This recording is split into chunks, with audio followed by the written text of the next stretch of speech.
Dr. Andes Yatna, Nirwana, dan semua saja yang saya tidak bisa sebut satu persatu. Bapak Ibu Saudara sekalian, ketika kita berbicara tentang Indonesia yang tadi dipaparkan, berderet itu masalah. Berderet masalah.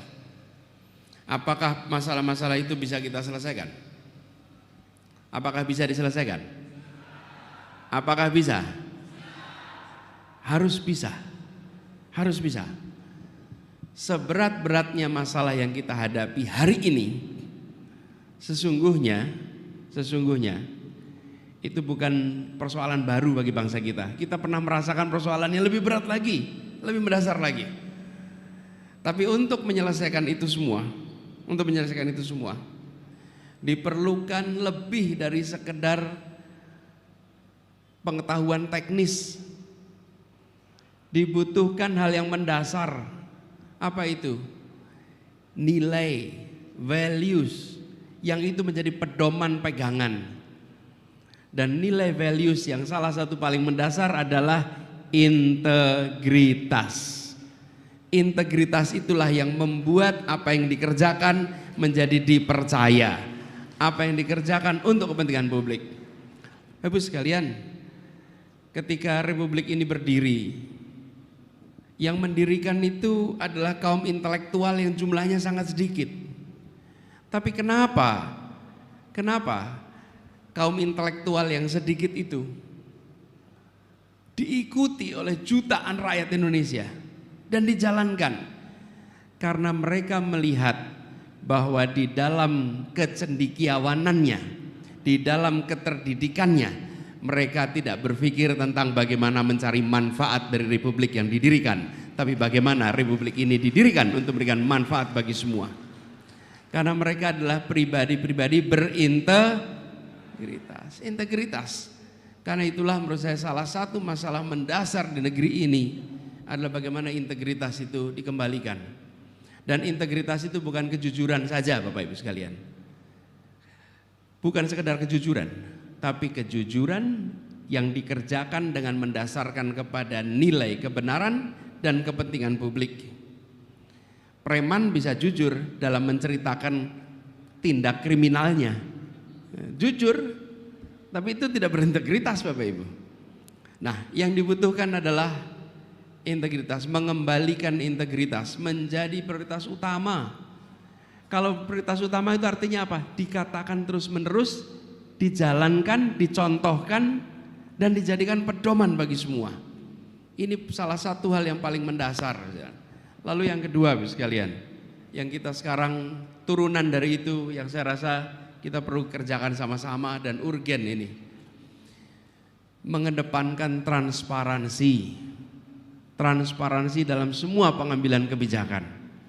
Transparansi itu akan memastikan rakyat hadir mengawasi.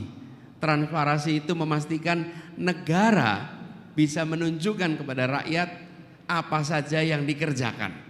Transparansi ini kunci. Kalau ada transparansi, maka kita semua bisa bicara dengan data. Dan pemerintah pun ketika menjelaskan kebijakan menggunakan data. Jadi transparansi ini harus dikembalikan Bapak sekalian. Karena hari ini kita menyaksikan banyak kebijakan dibuat yang kita tidak tahu prosesnya. Kita tidak tahu prosesnya, tahu-tahu muncul sebagai kebijakan. Dan ini PR yang mendasar penting. Yang ketiga yang ingin saya sampaikan di sini adalah kembalikan meritokrasi di dalam pemerintahan dan kehidupan bernegara. Posisi diberikan pada yang berprestasi, bukan diberikan karena koneksi. Dan kita tahu banyak sekali hari ini diberikan tanggung jawab bukan karena kompetensi, bukan karena prestasi, tapi karena koneksi. Kapan negeri ini maju kalau tugas-tugas publik diberikan kepada orang-orang yang kompetensinya tidak nyambung, apalagi kompetensinya di bawah standar, diiringi dengan koneksi yang kuat. Akhirnya negara tidak bekerja untuk kepentingan publik, tapi negara bekerja untuk kepentingan koneksi-koneksi yang ada. Apa yang kemudian terjadi? Yang digambarkan oleh Pak Walil di awal. Ketika Indonesia dianggap terjebak di dalam middle income trap karena kebijakan-kebijakan yang disusun bukan untuk memberikan kebermanfaatan kepada rakyat banyak, tapi diberikan untuk memberikan kebermanfaatan pada sesama elit pemegang kewenangan. Di sini kemudian muncul problem. Lagi-lagi karena bukan dari meritokrasi, tapi dari koneksi. Dan ini sudah dikatakan oleh banyak orang di berbagai tulisan. Mengapa negara gagal? Salah satunya ketika negara bersikap eksploitatif kepada siapa? Kepada rakyatnya. Dan ini yang banyak sekali terjadi hari ini. Kalau kita ingin mengembalikan Bapak Ibu sekalian, maka kembalikan meritokrasi sebagai arus utama.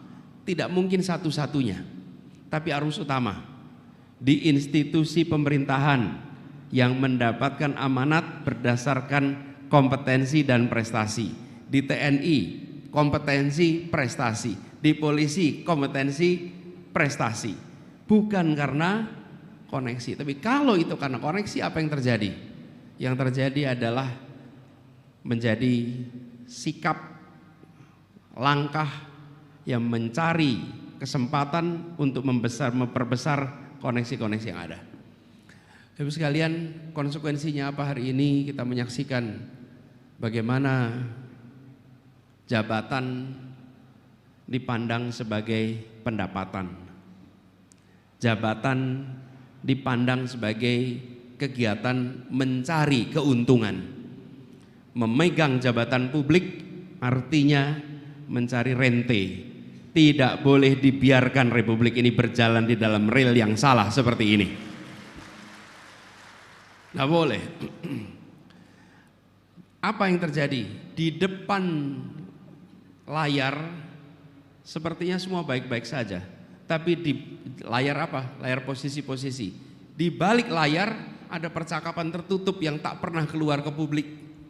Jabatan X diberi nilai Y, jabatan A diberi nilai B, dan itu kemudian menjadi segalanya serba transaksional. Dan kalau serba transaksional, nanti ujungnya yang tidak boleh terjadi di negeri ini dan harus dihentikan, negara tidak boleh berdagang dengan rakyatnya. Rakyat itu bukan konsumen jasa perdagangan bagi negara. Profesor General Arifin tadi cerita, rakyat itu adalah pemegang kekuasaan. Tugas negara memastikan bahwa seluruh rakyat Indonesia mendapatkan hak dasarnya secara lengkap tanpa terkecuali. Pelayanan kesehatan, pelayanan pendidikan, pelayanan perumahan adalah 3 hak dasar yang harus dikoreksi di negeri ini. Tadi diceritakan tentang antrian untuk pelayanan kesehatan yang sampai selama itu. Apa yang terjadi Bapak sekalian ketika itu terjadi? Yang merasakan itu, penderitaan itu adalah mereka yang strata ekonominya di bawah. Bahkan sekarang yang di tengah pun sudah mulai merasakan bagaimana pelayanan pendidikan, pelayanan kesehatan secara sistemik menyingkirkan yang lemah untuk makin lemah. Tadi di kesehatan sudah diceritakan. Ini harus ada perubahan sistem yang mendasar bahwa di republik ini kalau orang mengalami gangguan kesehatan, negara harus hadir dan membuat setiap warga negara merasakan pelayanan lengkap yang setara bagi semuanya. Harus dikerjakan. Ini Bapak sekalian membutuhkan tadi sikap atas nilai yang nanti diturunkan dalam berbagai kebijakan. Di pendidikan sama. Hari ini Bapak sekalian, kita bicara pendidikan itu yang kita bahas yang sudah dalam sekolah. Lah yang ketinggalan di luar sekolah itu banyak sekali. Nah, kita bicara kualitas sekolah, kualitas pendidikan. Lah yang tidak masuk sekolah di mana? Kita tidak bicarakan Bapak sekalian. Masuk SD 5,6 juta anak. Masuk SD kelas 1. Lulus SMA kelas 3 3,6 juta. Jadi 1,8 juta per angkatan hilang di jalan, Pak. Kalikan itu 10 tahun, 18 juta, Pak. 18 juta itu yang terlantar ketika Pak Awalnya tadi cerita. Dari satu serabutan ke serabutan yang lain. Kenapa? Mereka pernah SD tapi tidak pernah SMA. Tidak pernah lulus SMA. Itu 1,8 juta per kohort. Jadi kalau didiamkan ini, maka kita akan terus menerus. Setiap tahun ada 1,8 juta orang tersingkir. Yang mau daftar jadi office boy saja tidak bisa. Karena tidak punya ijazah SMA. Jadi yang miskin itu kalau bahasanya Pak Taufik tadi, itu memang menurun. Karena menurun ke siapa? Ke anaknya dan ke anak dari anaknya. Apakah ini boleh dibiarkan? Apakah ini harus dibiarkan? Harus diubah? Bismillah, kita sama-sama usahakan perubahan itu. Jadi sekalian, ini masalah-masalah ini depan mata. Nah, langkah yang harus dilakukan ada langkah yang nyambung antara masalah dengan solusi. Jangan mengerjakan hal-hal yang tidak menyelesaikan masalah ini. Kalau tidak, apa kemudian tanggung jawab moral dari negara? Jangan sampai kita seperti kisah Sufi itu, Nasaruddin Hoja. Suatu ketika Nasaruddin Hoja itu mencari kunci yang jatuh di pinggir jalan. Ngupek-ngupek di situ. Ngupek-ngupek gitu. Terus datang temannya lewat. Hoja, kamu lagi apa? Lagi nyari kunci. Warnanya apa? Dibilang warnanya ini, ukurannya segini. Temannya ikut nyari, ngupek-ngupek di situ nyari. Sudah diupek-upek lama nggak ketemu. Dia tanya sama Hoja, Hoja ini di mana jatuhnya? Kok kita cari di sini nggak ketemu? Oh jatuhnya di kamar di rumah. Lah kok nyari di pinggir jalan?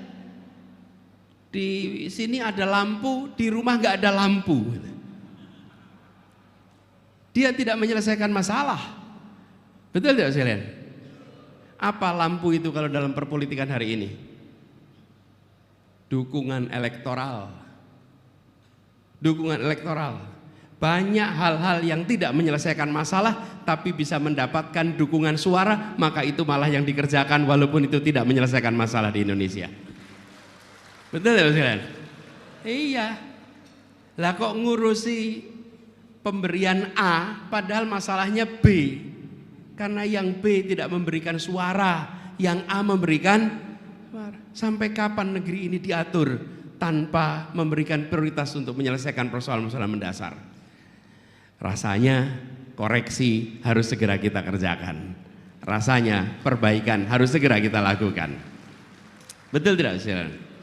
Nah, jadi ketika kemudian kita melihat kondisi hari ini, saya titip kepada semuanya. Jangan biarkan pesimisme menular. Ya memang kita sedang banyak masalah, tapi yakinlah bahwa bangsa kita selalu bisa keluar dari masalah. Yakinlah bahwa bangsa kita selalu bisa menghadirkan jalan keluar. Optimisme itu harus dijaga. Karena kalau kita ingat masalah kita itu gonta-ganti Pak, dari masa ke masa. Kalau sekarang masalahnya adalah korupsi, nepotisme. Zaman dulu masalahnya di negeri kita ini beda lagi Bapak sekalian. Ini kita di Semarang nih. Kalau tahun 60-an Bapak Ibu dari Semarang mau ke Cirebon, berani nggak naik mobil sendirian lewat Alas Roban? Nggak berani Bapak sekalian. Begal di mana-mana. Dari Jakarta, Semarang, Surabaya, itu lewat itu. Tidak ada yang berani lewat, banyak sekali. Hari ini bisa lewat dengan aman. Maksud saya, masalah kita dari waktu ke waktu itu berubah. Tapi hari ini kita harus selesaikan sama-sama. Nah, tadi ada beberapa persoalan yang sempat diungkapkan. Saya ingin jawab sebagian. Pertama tentang bagaimana situasi masyarakat kita yang terpolarisasi dan bagaimana gerakan rakyat merespon itu. Bapak Ibu sekalian, saya usul soal polarisasi ini. Apa polarisasi itu? Polarisasi itu adalah terbuat kutub-kutub akibat berbeda pilihan. Akibat beda pilihan.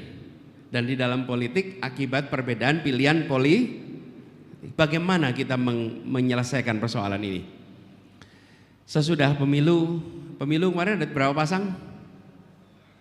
3. Ada 3 pasang bukan? Nah, bagian dari tugas gerakan rakyat semua adalah menjangkau semua. Caranya menjangkau semua bagaimana? Saya usul Bapak Ibu, tidak usah dalam bentuk semata-mata kritik, tapi dalam bentuk yang semua akan setuju. Semua program baik pemerintah harus dilaksanakan sampai tuntas. Harus dilaksanakan sampai tuntas dan ajak semuanya untuk mendorong agar terlaksana tuntas. Kalau belum terlaksana tuntas, tagih. Misalnya, rencana membangun 3 juta rumah per tahun. Tidak usah dikritik, ditagih saja. Mana rumahnya? Sudah 1 tahun nih sekarang. Dibangunnya di mana? Lokasinya kapan? Lokasinya mana? Bagaimana cara rakyat bisa mendapatkan 3 juta rumah per tahun itu?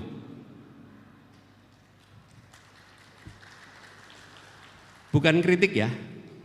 Itu namanya mendukung dan meminta terlaksana. Rencana memberikan MBG untuk seluruh siswa di Indonesia. Coba di Semarang sudah berapa sekolah yang dapat dan belum banyak sekolah, berapa sekolah yang belum dapat. Grobogan berapa? Banjarnegara berapa? Wonogiri berapa? Sehingga Bapak sekalian, ketika kita bicara pasca pemilu, kita tidak mempolarisasi, justru mengajak semua, yuk kita pastikan bahwa berjalan. Dan yuk kita tagih yang belum jalan untuk dilaksanakan. Itu Bapak Ibu sekalian yang menjadi mendasar. Rencananya membangun, ini Pak Prof. Zainal mungkin ingat 300 fakultas kedokteran. Banyak dikritik. Usul saya enggak usah dikritik, ditagih saja sekarang. Mana 300 fakultas kedokteran itu? Ditagih aja, mana 300 fakultas kedokteran itu? Di mana lokasinya? Di Semarang dapat jatah berapa? Di Jawa Tengah dapat jatah berapa? Tagih, dan tagih itu tidak boleh dikriminalisasi karena itu hanya menagih Bapak Ibu. Tidak mengkritik. Rencana pembangunan ekonomi pertumbuhannya 8%. Mari kita tagih 8% pertumbuhan ekonomi itu.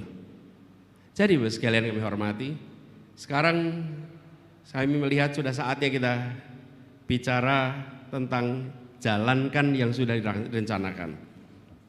Kemudian tadi ada yang menanyakan tentang bagaimana peran dari gerakan rakyat untuk mewujudkan Indonesia yang cerdas sejahtera. Bapak Ibu yang digerakkan rakyat, dalam berkomunikasi dengan kanan kiri, titip komunikasi itu mulailah dengan hati yang terbuka. Jangan menunjukkan dan jangan pernah bersikap tinggi hati. Andap asor, jadikan karakter dari orang-orang gerakan rakyat. Yang andap asor, yang rendah hati, yang mau mendengar. Jadi kalau berjumpa dengan kumpulan-kumpulan nanti di kampung, di wilayah, lebih banyak bertanya daripada memberitahu Bapak Ibu. Tanya kondisinya seperti apa, harusnya bagaimana, cara mengkoreksinya seperti apa. Jadi teman-teman aktivis gerakan rakyat bisa menampung kepada semua. Nah dari situ Bapak Ibu sekalian, nanti akan muncul solusi-solusi praktis tiap wilayah. Tadi dari Purworejo bercerita tentang rumah pintar per desa yang mau dibangun. Tadi beliau tanya bagaimana supaya rumah pintar itu bisa maju. Habis sekalian, jangan sampai rumah pintar itu dilaksanakannya seragam di semua tempat. Tadi sudah dibilang, misalnya mau bikin koperasi, jangan bikin koperasi itu top down. Koperasi itu harus dari bawah. Rumah pintar sama, tujuannya membangun rumah pintar. Caranya tiap daerah, tiap wilayah mungkin akan berbeda. Biarkan solusinya beragam, tapi tujuannya seragam. Tujuannya seragam, membuat rumah pintar itu berdampak. Caranya biar beragam, biar beda-beda. Nah, kita ini kecenderungannya kepengen menyeragamkan semuanya. Padahal dalam kenyataannya tidak mungkin bisa seragam. Saya beri contoh Bapak sekalian. Di daerah pesisir dengan daerah pegunungan, kira-kira sama tidak sosiologinya? Beda. Cara komunikasinya sama tidak? Beda. Nah, inilah yang kemudian menurut kami perlu jadi perhatian. Lalu tadi ada pertanyaan tentang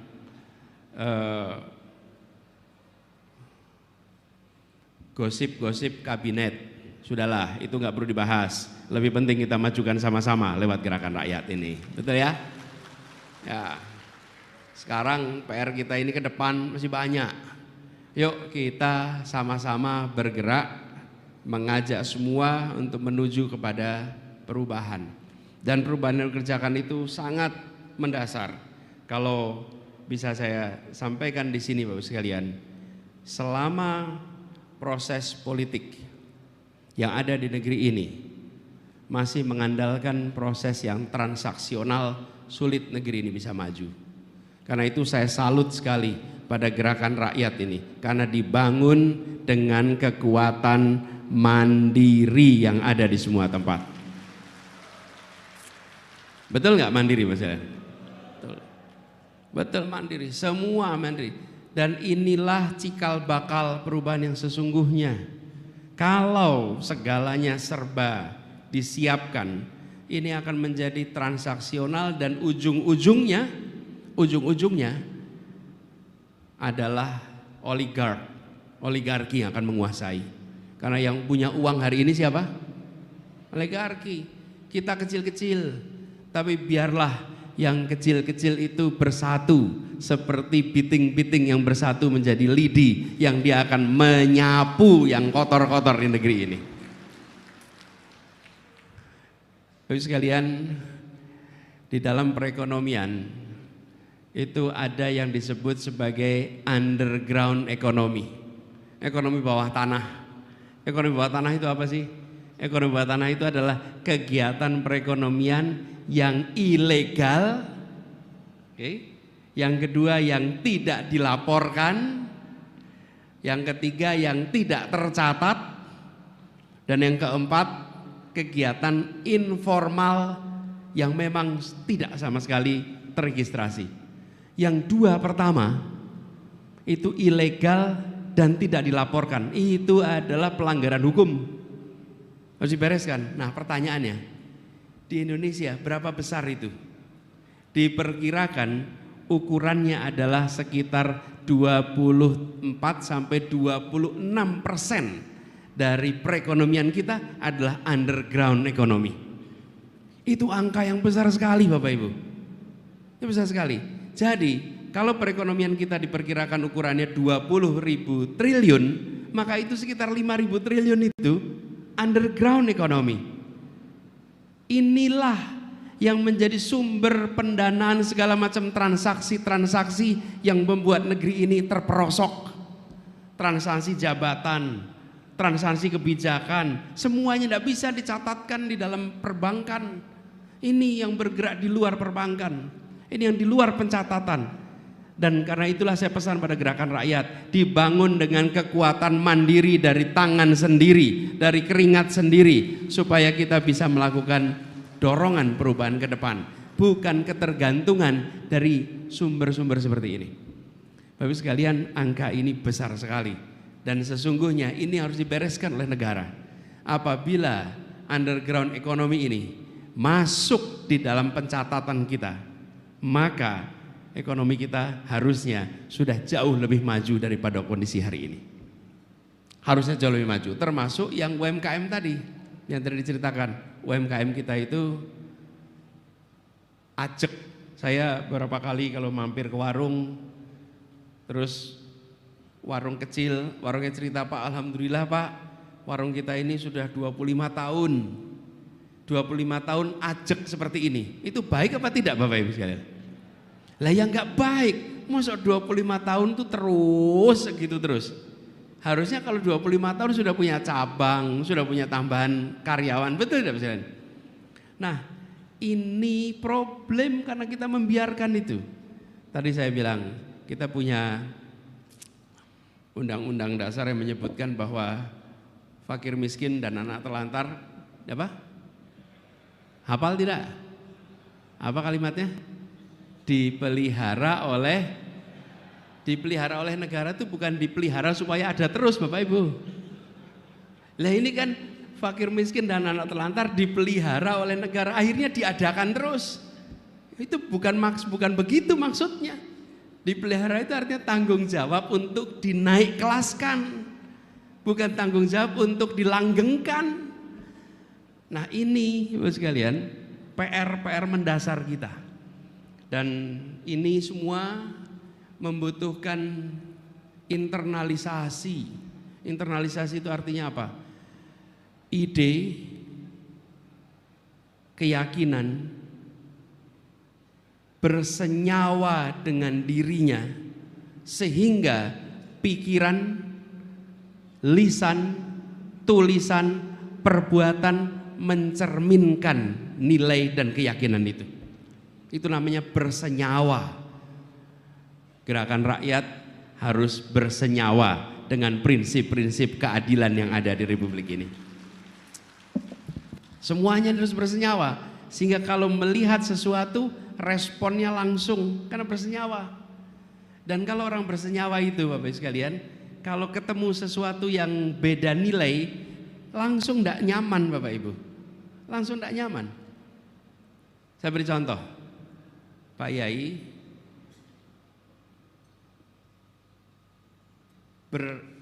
bersenyawa dengan nilai-nilai Islam. Oke, nilai Islam nih. Kalau kemudian beliau duduk ya di sebelahnya dengan seorang beda jenis yang pakai celana pendek, nyaman tidak beliau? Nggak nyaman. Kenapa? Karena nilainya sudah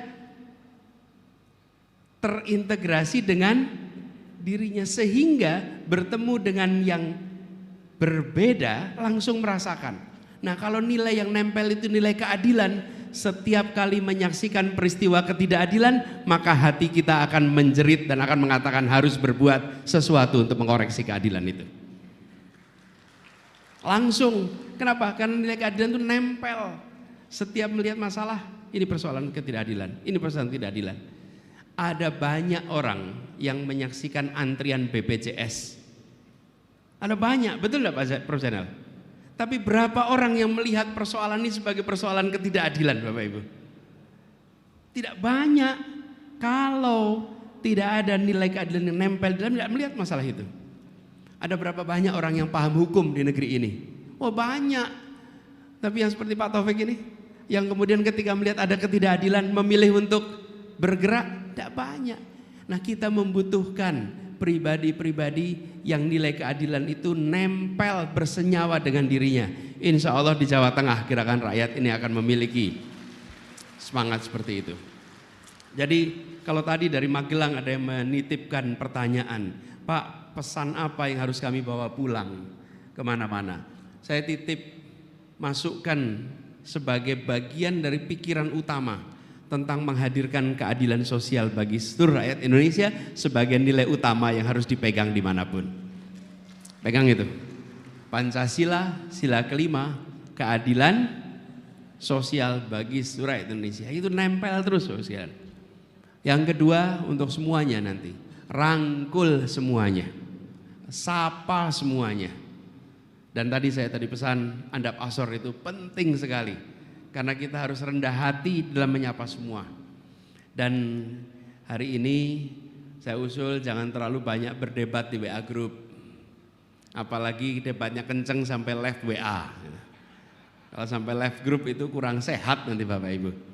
Setiap kali ada perbedaan, pikirkan sebentar, kebersamaan kita jauh lebih penting. Kenapa Bapak Ibu sekalian? Ini saya sampaikan. Orang-orang baik sering sekali sulit untuk bekerja bersama terus-menerus. Kenapa lebih sulit? Karena orang baik seringkali menginginkan orang baik lainnya sama 100% dalam berpandangan dalam semua urusan. Kalau ada kesamaan, terus kerjasama. Begitu ada perbedaan sedikit, lalu kerjasama yang sama itu akan hilang. Orang baik ada perbedaan 10% saja, itu kadang-kadang bisa lepas karena perbedaan 10%. Nah orang-orang bermasalah, orang yang tidak baik itu samanya cuma 10%, sanggup kerjasama Bapak Ibu. Lah kita samanya 90%, malah mudah untuk lepas, mudah untuk pisah. Gerakan Rakyat harus jadi contoh, orang-orang baik selalu bisa bekerja sama. Jangan sampai kita berharap sama semua. Pasti ada hal yang kita berbeda. Tapi jangan berbeda itu melupakan yang samanya. Kita kepengennya 100% sama, tidak mungkin. Bapak Ibu mendengarkan saya bicara, mendengar tadi bicara, mungkin dalam mendengarkan saya setuju 85%. Ada 15% saya yang kurang setuju. Boleh tidak? Boleh. Tak mungkin saya setuju 100%. Pasti ada, ini 5% saya kurang cocok ini. Tapi apa yang terjadi? Seringkali yang kita bahas yang mana? Yang cocok apa yang tidak cocok? Nah itu dia. Kita itu sering lebih senang membahas yang tidak cocok daripada yang, yuk Gerakan Rakyat jadi contoh, membahas kesamaan, kebersamaan. Bukan sekedar membahas supaya orang-orang baik ini bisa akur. Ada satu kata yang akhir-akhir ini jarang disebut Bapak Ibu. Kita sering menyebut persatuan, kita sering menyebut tentang kebersamaan, kita sering menyebut tentang keutuhan, tapi lama sekali kita tidak menyebut kata rukun. Rukun. Rukun itu memberikan pesan tentang ada unsur samanya, ada unsur bedanya. Betul tidak Mas sekalian? Jangan kalau dengar kata rukun, pasti di situ asumsinya ada yang sama, ada yang tapi tetap rukun. Yuk, Gerakan Rakyat, gotong royong dan kerukunan terjaga dengan baik. Rukun. Nah kalau kita bisa kerjakan itu semua, insya Allah Ibu sekalian, kita akan bisa sama-sama dorong perubahan, dorong kemajuan. Dan PR kita, kalau saya boleh usul nih Bung Sahrin, apa yang tadi disampaikan, terutama persoalan kesehatan. Persoalan kesehatan itu menjadi perhatian yang amat serius. Yang kedua, persoalan hukum. Persoalan hukum ini yang membuat begitu banyak orang tidak mau berkegiatan di Indonesia karena ketidakpastian hukum, bahkan istilah mereka bukan hanya ketidakpastian tapi tiadanya hukum. Ini PR besar sekali. Orang takut berkegiatan di sini karena sudah dibuat aturan, dengan mudah aturan itu diubah, dan aturan diubah tidak menghormati aturan yang ada yang lalu kriminalisasi. Kita menyaksikan kriminalisasi terjadi. Yang paling gampang sahabat kita Tom Lembong mengalami kemarin.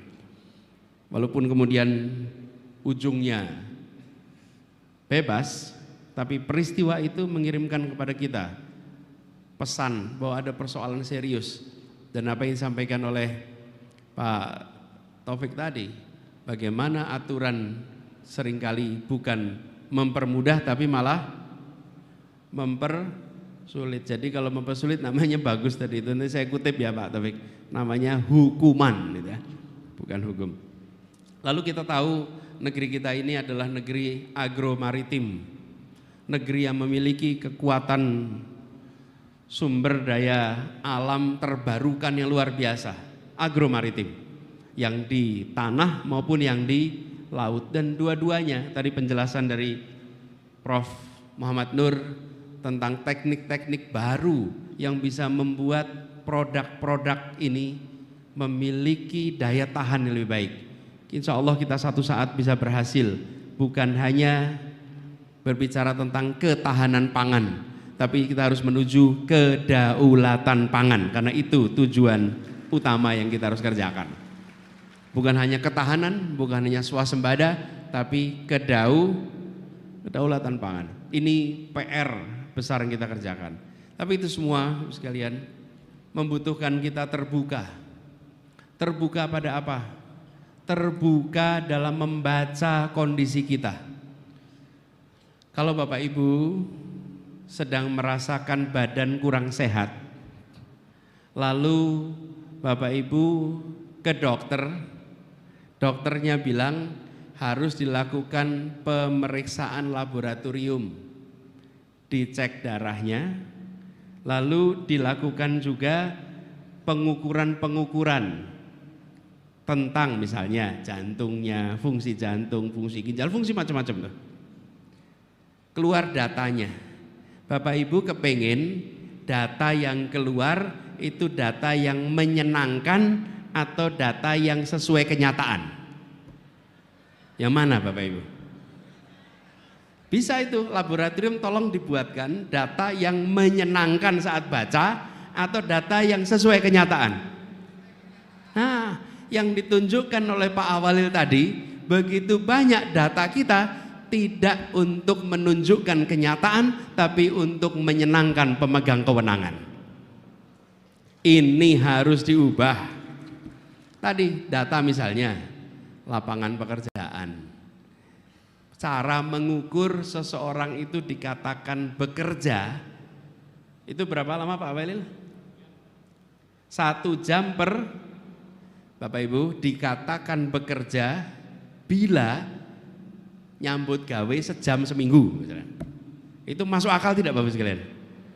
Kalau orang kerja 1 jam seminggu, dia dikatakan lah terus kapan kita akan maju kalau cara ngukur kita itu tidak sesuai dengan kenyataan? Sama dengan batas kemiskinan. Disebut miskin bila gimana Mas Walil? Di bawah 600.000 sebulan. 600.000 sebulan, kira-kira bisa apa Bapak Ibu 600.000? Sudah saatnya kita melakukan koreksi cara kita mengukur sehingga kita bisa berjuang sama-sama untuk memperbaikinya. Lalu kalau kita tidak mengaku itu masalah, ya nggak diselesaikan, betul tidak Pak Zain? Iya. Nah inilah PR kita. Insya Allah nanti kita kerjakan sama-sama. Dan alhamdulillah, Bapak sekalian, perkumpulan yang sedang berjalan hari ini adalah perkumpulan orang-orang dengan niat baik. Boleh tepuk tangan buat semuanya hadir di sini. Niat baik dikerjakan dengan cara yang baik bersama orang baik untuk langkah yang baik. Insya Allah kebaikan itu berlipat ganda dan Allah berikan kemudahan untuk mencapai semua yang dicita-citakan. Jadi saya titip pada semua untuk jaga